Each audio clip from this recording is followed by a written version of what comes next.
Okay, so if you watched my first video, we went over what limits are.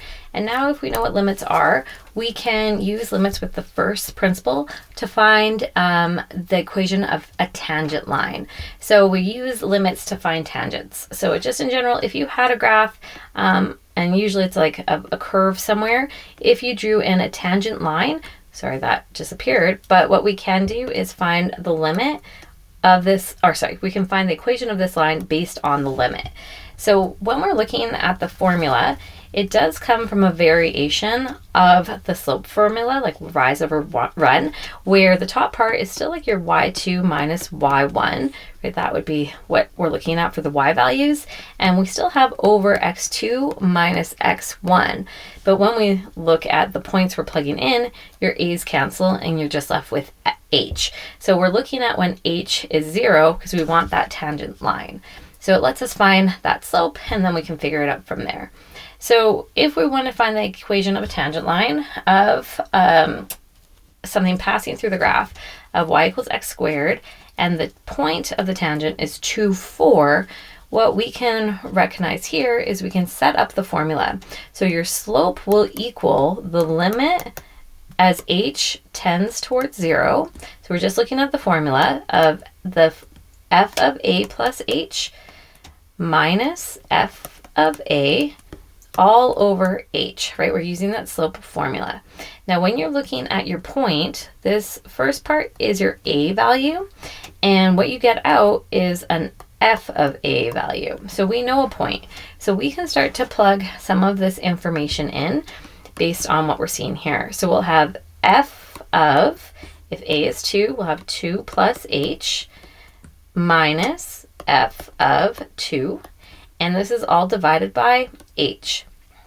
Now we can do some replacing into the formula because we know the function, right, is, if we wrote it in function notation, is f of x is x squared. So now if in our function is squared, we're going to replace that. So we'll have 2 plus h, if that went in for x, that's squared, minus putting just 2 in, 2 squared, right? So we're just replacing those into the function, and this is all over h. We want to expand everything out. So if we took this first part and expanded it out, you would have 4 plus 4h plus h squared minus 4 from this part here. And this is all divided by h. We'd also see some things starting to cancel. So like the 4 and the negative 4. And then we can factor out an h in the numerator. And if we do that, you would have 4 plus h here divided by h. Now we'll see the h is canceling. You can plug in your limit of 0 and you'll see your slope is 4 because that's what we solved using that formula. Now we've done all this work. I'm just going to erase some of it just to get a little bit more space here.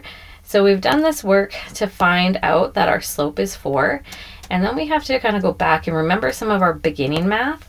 So if our slope, based on what we just looked at, oops, there we go, is 4, we have enough to find the equation of the line. So an equation of the line, you have a point, you have a slope, so we can use point slope form. So remembering y minus y1 equals your slope times x minus x1, where your point is your x1, y1, and now you found your slope. So we're just going to replace some values. Y minus 4 equals your slope of 4 times x minus 2. And then depending on what type of notation we wanted it in, we can either put it in y-intercept form or general form. So I have my solution here once we get everything to one side is 4x minus y minus 4 equals 0. So we did all of that work. And if we were taking a look at this graph, our first one, x squared, just looks like this.